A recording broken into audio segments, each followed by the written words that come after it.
Tapi kalau saya memang setiap tahun cikgu yang paling banyak dapat hadiah Hari Guru saya lah. Kalau sekolah saya juara hadiah Hari Guru.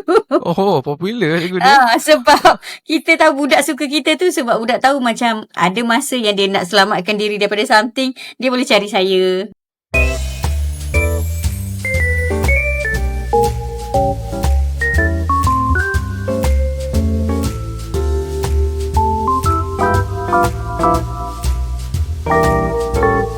Terima kasih kerana sudi terima jemputan. Walaupun beberapa kali tertangguh kan. Jemput Cikgu Nora ni bukan sahaja sebab Cikgu Nora mengajar dengan Akademi ZZ, tapi Cikgu Nora pun cikgu yang cemerlang kan. Cikgu cemerlang guru cemerlang fizik di G12 Jadi Cikgu Nora ni nak beritahu lah, kalau ada lepas ni saya post kat audience, Cikgu Nora ni memang cikgu matematik tingkatan 4 dan 5 lah untuk Akademi ZZ. Pada masa yang sama juga Cikgu Nora ni pun mengajar di SMKI Merah Kulim di Kedah. Betul. Dan tinggal di Kedah juga, di Kulim juga lah. Dan cikgu basically kepakaran sebenar adalah mengajar fizik fizik dan matematik. Sebab saya memang belajar dua option kan. Saya degree fizik dan maths. Okey, antara dua subjek tu mana yang lagi sonok sikit kalau ikutkan hati tu mana nak pilih mana? Kalau ikut jawatan saya sekarang fizik lah. Tapi sebab dalam fizik ada matematik, so maths ni sama je sebenarnya. Maths sebahagian daripada fizik. Cuma fizik tu lebih seronok sebab dia ada boleh buat hands on. Sebab fizik kan kita boleh buat amali, kita boleh tunjuk simulasi. Tapi macam matematik ni dia lebih kepada drilling lah. Dia macam abstrak kan matematik ni kan. Ya betul. Dia tak ada barang fizikal sangat nak ditunjuk. Nak tunjuk, betul. Cikgu juga mengajar di Didik TV ya betul. Cuba cerita sikit. NTV7. Di Malaysia ni kan memang kita tahu KPM memang ada buat program joint venture dengan NTV7 untuk semua subjek, semua mata pelajaran daripada prasekolah sampailah ke form 6 untuk cikgu-cikgu KPM ni mengajar di Didik TV yang disiarkan di NTV7, saluran NTV7 tu lah. Jadi untuk fizik ni adalah beberapa panel dan saya merupakan panel tetaplah sejak COVID hari tu 2020 sampai sekarang. Dah lama dah, 5 tahun dah ya, sejak COVID hari tu lagi. So setiap bulan lah kena pergi KL rekod macam tu tak semestinya setiap bulan. Dia maksudnya bila kita ada slot. Sebab kadang-kadang slot fizik ni ada setiap bulan, tapi kita ada beberapa panel fizik, saya rasa dalam 5-6 orang. So kami rotate lah. Kalau bulan tu ada banyak slot untuk fizik, maka kita bahagi-bahagilah. Dia memang ambil cikgu cemerlang je lah kan. Tak semestinya. Ada cikgu yang biasa, tetapi dia mesti cikgu kementerian. Mesti cikgu sekolah lah. Betul. Okey. Tapi pada masa sama juga cikgu mengajar di Akademi ZZ ni, adakah ni satu-satunya online yang cikgu ajar ataupun ada lagi tempat lain? Untuk matematik memang saya mengajar di ZZ saja, tetapi untuk fizik saya buat kelas personal saya. Online juga. Tak ramai sangat lah, tak lebih 30 orang lah. Sebab saya sendiri cikgu MMAT kan. Saya perasan lately ni lah sejak KSSM MMAT tu dah makin kurang. Aliran sains tulen tu makin kurang. Betul ke cikgu? Sebab dah tak wajib macam KBSM kan? Ke macam mana? Kalau nak ikut kurang tu, saya rasa fizik masih maintain lagi jumlah calon setiap tahun sama macam dulu. Cuma at maths mungkin kurang sebab sekarang ni kalau murid nak masuk ke peringkat yang lebih tinggi, dia dah tak wajibkan matematik tambahan. Dia wajibkan matematik. Macam sekarang kalau dulu kelas account mesti ada at maths, tapi sekarang tak. Account boleh duduk single tanpa at maths. So tu yang jadi lagi kurang tu, at maths. So at maths je lah kurang Fizik dan kimia kurang. Masih sama Fizik, kimia masih sama. Cuma bio tu dia memang tak ramai lah sebab dia ada banyak pembagian GKT apa semua. Tapi kalau fizik dengan kimia masih sama. Dari segi situ bilangan lebih kurang pelajar yang ambil MMAT dengan fizik ni sama banyak lah kan sebenarnya? Sepatutnya sama banyak lah. Kedudukan kepuasan mengajar tu seronok mengajar online ke atau kelas bersemuka ni sebenarnya? Kalau ikutkan seronok memang kita nak kelas bersemuka, tetapi kalau kelas bersemuka ni dia banyak kekangan sekarang ni. So saya lebih suka online sebenarnya. Kekangan macam mana tu? Kekangan satu, saya sendirilah sangat sibuk. Banyak sangat ke sana sini dan saya tak boleh nak commit. Okey, waktu ni mesti bersemuka, tak boleh. Tapi kalau online, saya dalam kereta pun saya boleh ngajar. Kerap kali dah kelas ZZ saya duduk dekat highway. Tapi internet ada pula elok pula. Ada. Saya akan memastikan tempat yang ada internet lah. Internet pakai internet info ni. Bukan selalulah. So far internet okey lah setakat ni, sebab saya akan tanya student okey ke tak okey line. Cuma kadang-kadang kalau betul-betul lag tu, saya minta tutup kamera sekejap, bagi paparan tu okey. Tapi bila tengah tak bergerak lah kereta, bukannya tengah berjalan. Tak bergerak. Kita stop dekat REN-R ke macam tu lah. Okay. AZZ ni sebab saya pun dah buat lama dengan cikgu dah ngajar dah 4-5 tahun kan sejak PKP. Betul. Online ni dia, kalau dia suka cikgu tu, dia akan stay lama lah sebab cikgu tu best. Ya betul. Kan? Saya pun rasa macam tu. Macam ada bonding lah walaupun online. Betul. Saya ni perangai saya memang rapat dengan budak Cikgu Z. Walaupun macam selalu Cikgu Z kata, kalau murid nak tanya soalan, tanya dalam kita punya group tu kan, Telegram yang tanya soalan. Tapi ada ramai murid yang personally dengan saya. So sebab tu saya bonding dengan student AZZ pun sangat rapat. Sampai hari tu saya ada buat bengkel fizik dekat KL, diorang datang ke bengkel saya. So saya kata saya tak pernah nampak korang dalam live sebab dalam kelas semua tutup kamera kecuali cikgu. So bila kat situ seronok sebab dapat jumpa akhirnya. Cuma di AZZ matematik, bila jumpa tu kat bengkel fizik macam tu. So kadang-kadang budak ni dia nak tanya dekat grup, dia takut orang lain bahan dia. So saya kata tak apa, personally tanya saya guide satu persatu. Sampai cara nak pakai kalkulator pun pernah ada yang murid tu memang dengan saya nak tekan satu-satu, ambil gambar, tekan satu. Last kali dia dah puas hati dengan kita. So okey lah saya tengok. Maksudnya cikgu in a way suka melayan memang saya memang jenis mak-mak punya vibes. Okay.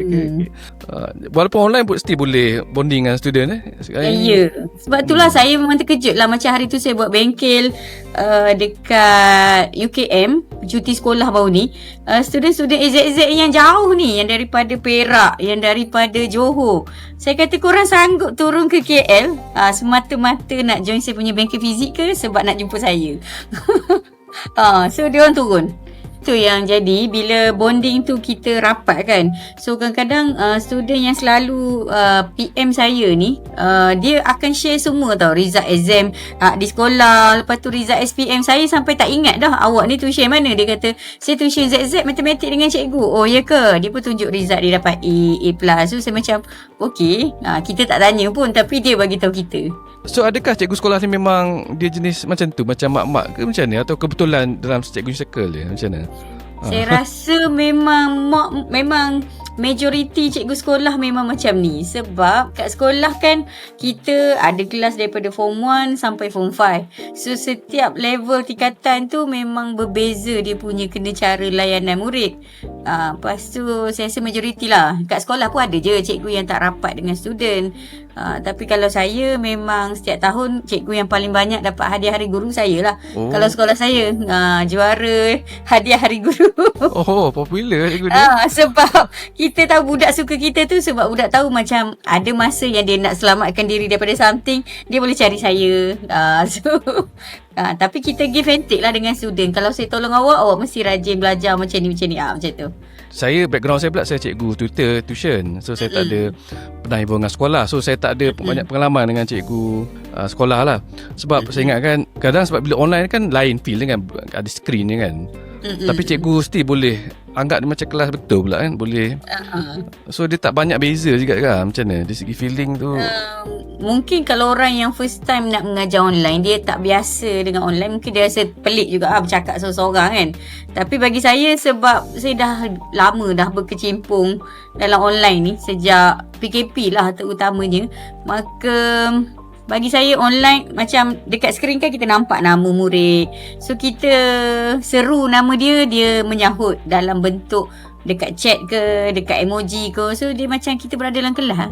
Cikgu sekolah rating ni memang rating yang undian kan, yang memang lagi bagus dari cikgu Terpaksa compare Tak lah. tahu mungkin diorang tak promote kot. Macam saya, mula awal kelas saya akan remind dulu. Korang dah tekan poll ke belum yang last week punya kelas? Lepas tu bila nak habis kelas, diorang terus cakap kat saya sekarang ni, cikgu jangan lupa sebelum off bagi tahu poll. Dia pula bagi tahu macam tu. So student dah remind saya. Okey, saya pun okey. Tekanlah poll. Lepas tu saya pandai bermain kata dengan budak. Contohnya saya kata, awak tengok rating poll cikgu tu kan ada A, B, C. So kalau awak nak rate saya B atau C, so samalah seperti saya kata, kalau awak belajar awak memilih untuk B ke C. So kalau awak nak A, awak mesti rate cikgu awak A.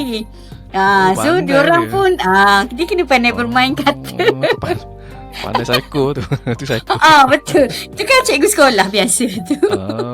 Ada satu pengalaman hari tu, Cikgu Rozaidi, dia kan ganti saya kan. Okey, yang ni tak apalah saya bagi tahu cikgu sebab kita nak feedback lah sebagai tutor tu kan. Dia check saya, dia cakap dia minta maaf sebab rating hari tu ada sekali tu yang dia ganti kelas saya, ramai murid tekan C. Saya pun tak sure bila. Lepas tu dia PM personal saya lah. Dia cakap saya minta maaf dengan cikgu sebab bila saya ganti kelas cikgu, rating jadi C, dia kata. Selalu dia tengok A. Lepas tu saya kata tak apa, saya kata normal lah tu. Lepas tu dia tanya saya, boleh tak cikgu share cara cikgu ngajar supaya rating dia budak tak tekan C kat dia. So saya pun bagi tahulah tips-tipsnya dekat dia. So lepas tu dia macam dia dah nampak dah apa beza dia dengan saya. Macam saya, setiap bahan yang Cikgu Z bagi tu, saya memang akan pergi go deeply setiap satu item. Saya tak skip langsung satu soalan pun saya tak skip.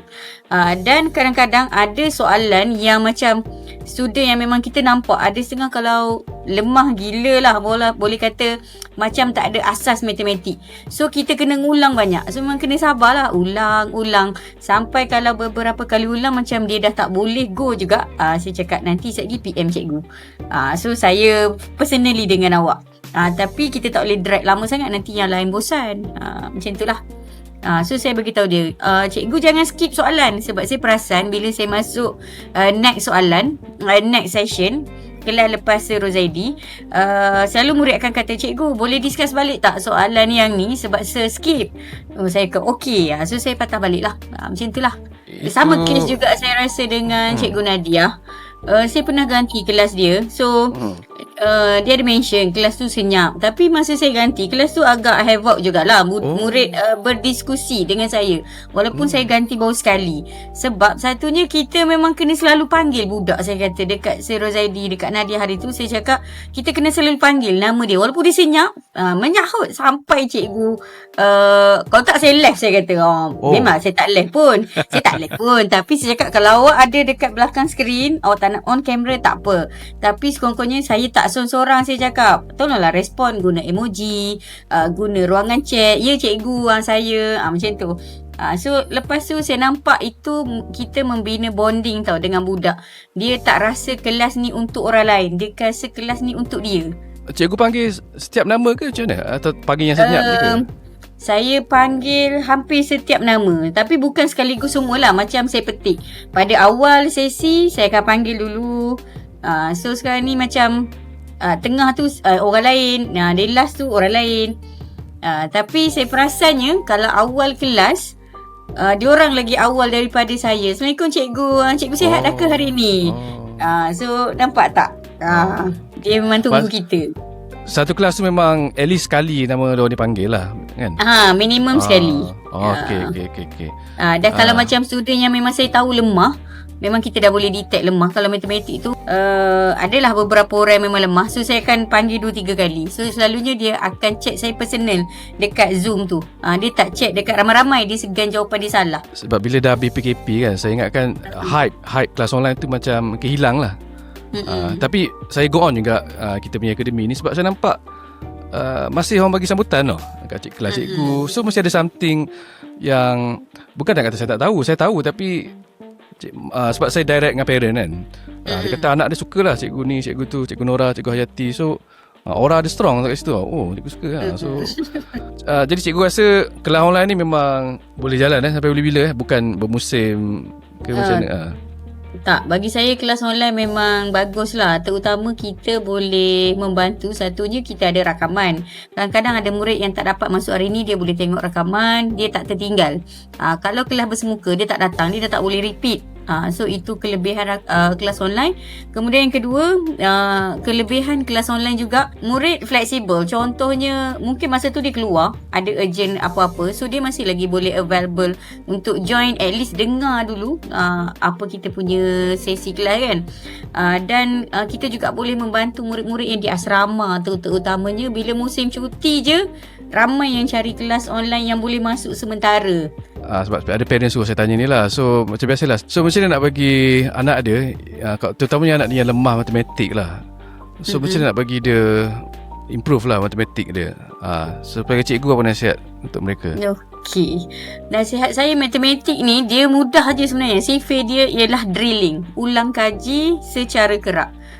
Sama macam saya ajar kat sekolah, saya ajar anak saya ajar di AZZ. Maksudnya kita kena mengulang, mulakan daripada asas. Maksudnya minimum, kalau kata nak berjaya matematik ni, minimum katalah 10 soalan sehari. 10 soalan tu tak perlu nak ubah-ubah soalan tu. Sebenarnya kalau kita lemah, kita mulakan dengan asas yang, katalah kita ambil, kalau murid form 1 boleh ambil silibus yang sekolah rendah tu, ulang setiap satu hari 10 soalan. Esok ulang balik soalan sama. Sebab kalau dengan mengulang ni, sebenarnya murid-murid boleh dia akan nampak pattern soalan tersebut. Bila dia nampak pattern, baru dia akan mula minat. Sebab the next question dia buat tu, dia akan jadi tahu dah cara dia. So itulah tips dia untuk ibu bapa. Tolong pastikan anak-anak kita membuat latihan matematik, walaupun asas matematik tambah tolak darab bahagi sekalipun, minimum 10 soalan sehari, supaya dia dapat pattern, dan seterusnya dia akan jadi minat lah dengan matematik ni. Kadang-kadang kita beli buku terlalu banyak di pasaran, tapi kita tak habis nak buat sebab kita tak boleh nak go to the next question. So kalau kata kita cuma ada satu buku latihan yang topikal, contohnya kita buat dulu kali pertama. Mungkin minggu ni kita mulakan dengan bab 1, tapi kita jangan conteng dekat buku tu. Saya selalu pesan, kita buat dekat tempat lain supaya buku tu masih lagi tak ada contengan. So katalah minimum sampai kali kedua kita cuba lagi, kita dah habis chapter 2, kita patah balik chapter 1, conteng tempat lain. Okey, kali ketiga katalah dah dekat dengan exam, baru dia buat dekat kertas tu, dekat buku tersebut. So bila yang kali ketiga tu, sebenarnya dia dah nampak dah, pattern soalan. Dia bukan menghafal jawapan, sebab kita buku ada banyak chapter, bab 1 sampai 13 apa semua kan. So itu nak bagi murid nampak pattern. Pattern tu, bila dia nampak pattern tu, yang dia jadi matematik tu lebih mudah. Okey. Cikgu ada apa-apa nak tambah ke lagi apa-apa? Sebab bila saya pergi ceramah kan, saya punya ceramah fizik seluruh negara tau. Bukan bertumpu pada Kedah. Saya punya ceramah memang every month akan ada lah. Saya punya outstation tu ke Seremban, Selangor, Johor, apa semua. Sabah Sarawak pun ada. Jadi bila kita pergi ke situ, kadang-kadang ada student tanya, cikgu ada buat kelas tuition tak? So saya jadi macam, malahnya nak mengurus. So saya kata, masuklah grup Telegram tu. Kalau ada, adalah.